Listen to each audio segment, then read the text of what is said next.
At least 13 people were killed following the eruption of the highest volcano on Indonesia's most densely populated island of Java, officials said on Sunday. 7 people were still missing as smouldering debris and thick mud hampered search efforts. Heavy rains triggered a sudden eruption of Mount Semeru in East Java province on Saturday, spewing thick columns of ash more than 12,000 meters into the sky as searing gas and lava flew down its slopes. Thick columns of ash have turned several villages to darkness, said Lumajang district head Thoriqul Haq. Several hundred people were moved to temporary shelters or left for other safe areas, he said, adding that a power blackout hampered the evacuation. The debris and lava mixed with rainfall formed thick mud that destroyed the main bridge connecting Lumajang and the neighbouring district of Malang, as well as a smaller bridge, Haq said. Questions over warning system. Despite an increase in activity since Wednesday, Semeru's alert status had remained at the third highest of 4 levels since it began erupting last year. National Disaster Mitigation Agency spokesperson Abdul Mahari said at least 13 villagers died from severe burns and 57 were hospitalized, including 16 in critical condition with burn injuries.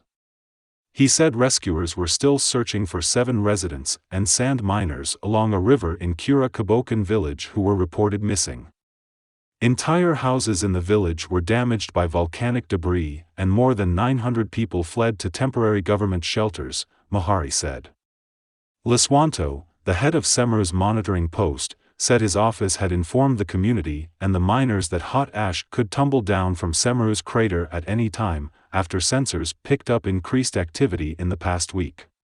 But some residents who fled to a government shelter near Lumajang district's head office said authorities did not convey any information to them about the volcano's activities.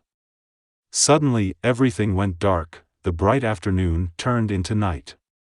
A rumbling sound and heat forced us to run to the mosque, said Fatma, a resident who fled to the shelter from Cura Kabokan, about 5 kilometers from the crater. It was a far stronger eruption than in January. Airlines advised to avoid routes near volcano. Transportation Ministry spokesperson Adita Irawadi said her office issued a notice on Saturday for all airlines to avoid routes near the volcano. She said flight operations are still running as scheduled and that authorities will continue to monitor the situation. Television reports showed people screaming and running under a huge ash cloud, their faces wet from rain mixed with volcanic dust. The last time Semeru erupted, in January, there were no casualties. Indonesia, an archipelago of more than 270 million people, is prone to earthquakes and volcanic activity because it sits along the Pacific Ring of Fire, a horseshoe-shaped series of fault lines.